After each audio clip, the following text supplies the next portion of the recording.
সমস্ত যাত্রীবৃন্দ, আপনাদের মনোযোগ আকর্ষণ করছি।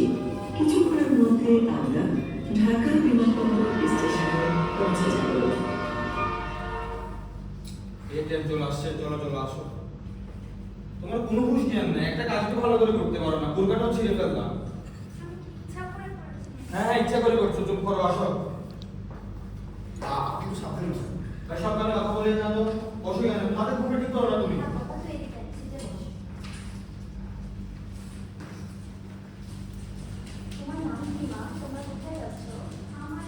চুপ করো তো, সালামা আমি করি, ও আমার স্ত্রী মেহিনা, আমি শাশুড় বাড়ি যাচ্ছি। আর কিছু জানতে চান?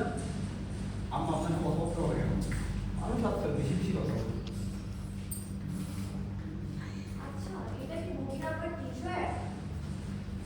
হ্যাঁ বুঝতে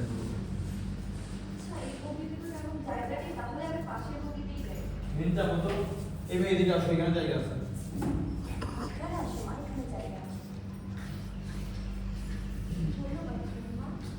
মানুষকে ভালো কিছু করতে হবে।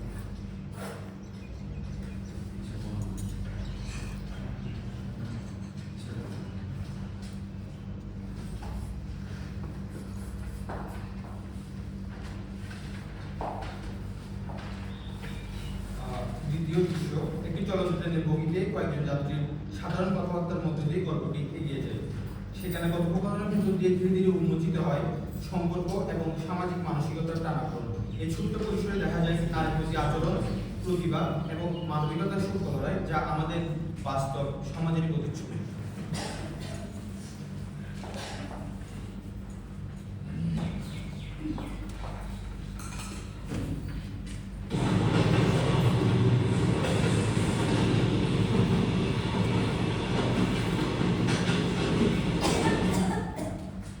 আস্তে আসো না, কারা লাগতেছে তো। মনে হয় উনি আমার একজন অনেক প্রিয় ব্যক্তি। আমি রাশিদ, আপনি?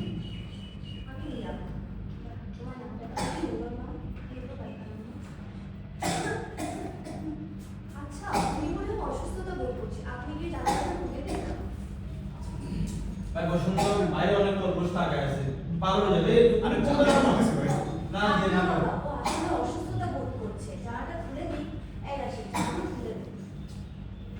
হচ্ছে মাটির তরফ।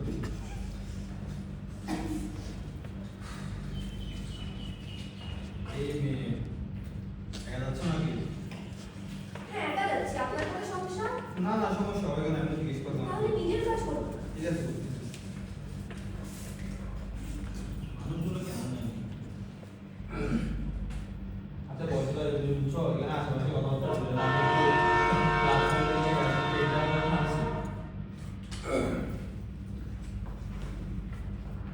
আম্মা আমাকে বাড়ি থেকে আসতেছে।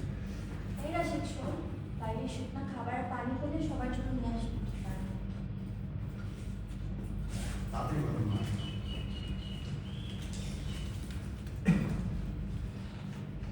আচ্ছা ভাই, এই ছেলেটা দিবেন নাকি ভাই? একটু বিরক্ত হচ্ছেন কেন? দেন না হানি নেই। ভাই তিনটা বিস্কুট দেন তো।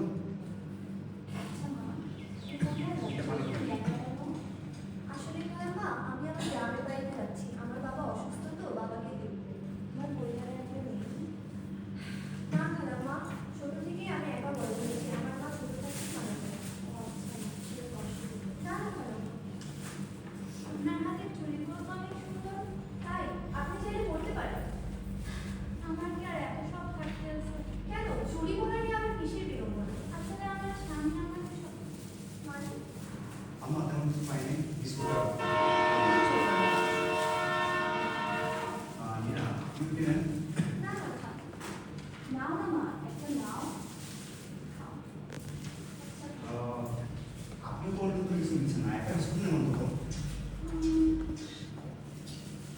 ভাই আপনাকে তো বড় ঝামেলায় বললাম, বারবার এদিকে চলে আসুন, কোনো রাখেন এগুলো লাগবে না খাবার।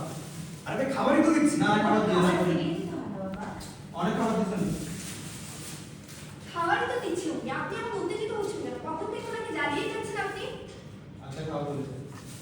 এতক্ষণে তো একটা কাজের কাজ করছি। আমাদের সময়কার মেয়েরাও নেই ছিল, এখনকার মেয়েরাও নেই।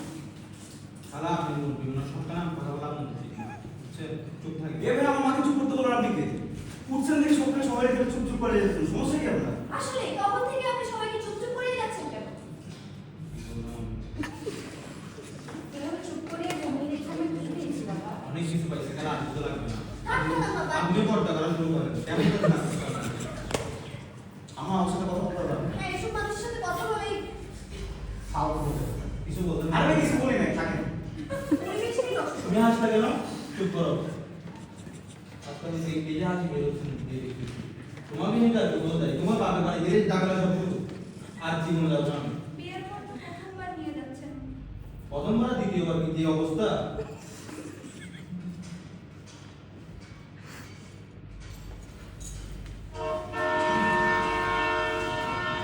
আমার ঘুম পাচ্ছে না, একটু ঘুমিয়ে নিই। তৃতীয় দৃশ্য, একটি দুর্ঘটনা তাদের সবার চোখ খুলেছে। ভুল, অনুশোচনা আর পরিবর্তনের মধ্যে দিয়ে শক্তিটা সামনে আসে। মানবিকতা আর নতুন শুরুর আশাতেই গল্পটি শেষ হয়। এটি আমাদের নাটকের শেষ দৃশ্য। এরই মাধ্যমে আমরা কৃতজ্ঞতার সাথে স্মরণ করছি অবরোধবাসিনী গল্পের জনক, নারী জাগরণের অগ্রগতি রোকেয়া শেখাওয়াত হোসেনকে।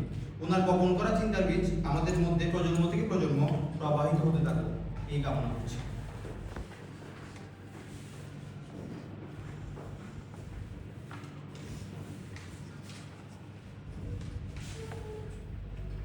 সবাই মনে হয় ঘুমিয়ে গেছে, ভালো লাগতেছে না, বাতাস খেয়ে আসি একটু।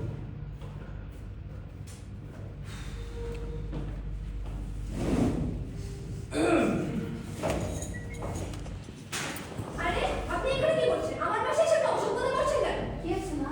দেখুন না খালা, উনি আমার পাশে এসে অবহেলা করছিলেন। হ্যাঁ, হ্যাঁ। এবার চিল্লাচ্ছেন কেন? আমি মানুষ চিল্লাবো না, বলছেন। আপনি কি ভেবেছেন? মেয়ে মানুষ বলে আমি কিছু বলতে পারবো না? বলেন, তবে চিল্লাইতে হবে।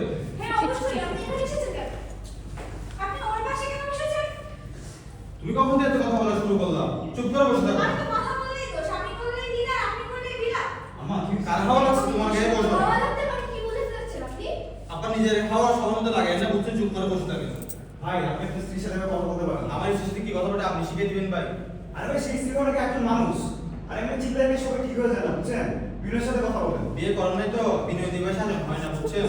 বিয়ে আপনি করেন তো নাই। ঠিকই বলেছেন। আপনি যদি নিজের ঘরের স্ত্রীকে ঠিকমতো সম্মান করতে না পারেন, বাহিরের পর্দার জন্য কিভাবে সম্মান করবেন? বাবা বলে শান্ত হও। এই রাস্তায় একটা বাইক এসে তুমি কি কাজ করবি? এই সবাই সবাই নাম বলেছে। এই কমিশন চলে, নাম বলছে না, নিরাশ। তুমি যাচ্ছ? তুমি যাচ্ছ? আরে পুলিশ আসে না। আমরা হ্যাঁ, বাইরে অনেক করতে চাইতে পারবো। ঘুমটা ঠিক করো, সুতরাং দিয়ে দিচ্ছি। চুপ করো তো, যা বলছি তা শোনো। এদিকে আসো। আমার আসুন তো।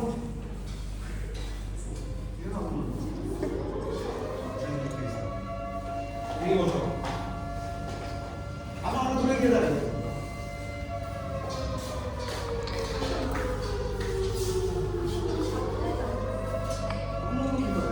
এই করিম সাহেবের স্ত্রী কোথায়? করিম সাহেব আসে, এত মানে বের হয়নি।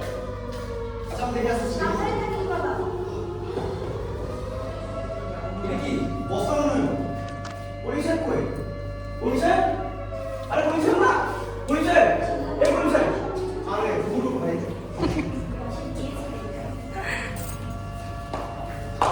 এই না, আমার পানি করছে। কি হলো? পানি করো, পানি করো, পানি করো। পুলিশ সাহেব। করিম সাহেব, আপনার কি হয়েছে? আপনার স্ত্রী কোথায়? বাবা, তুমি ঠিক আছো? আপনার স্ত্রী কোথায়?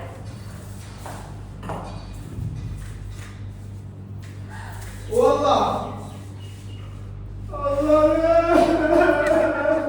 উনি মনে মারা গেছে। ছোট ছোট আমাদের এখানে।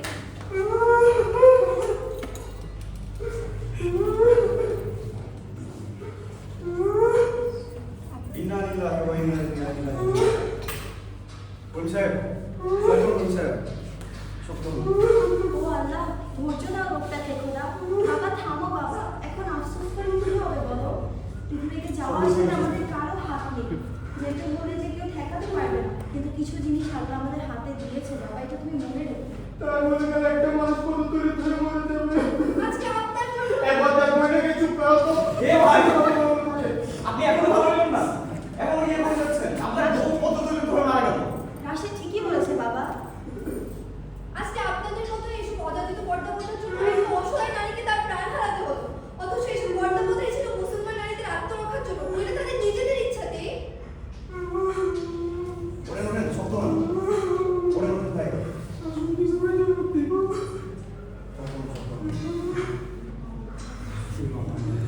চলে যাই।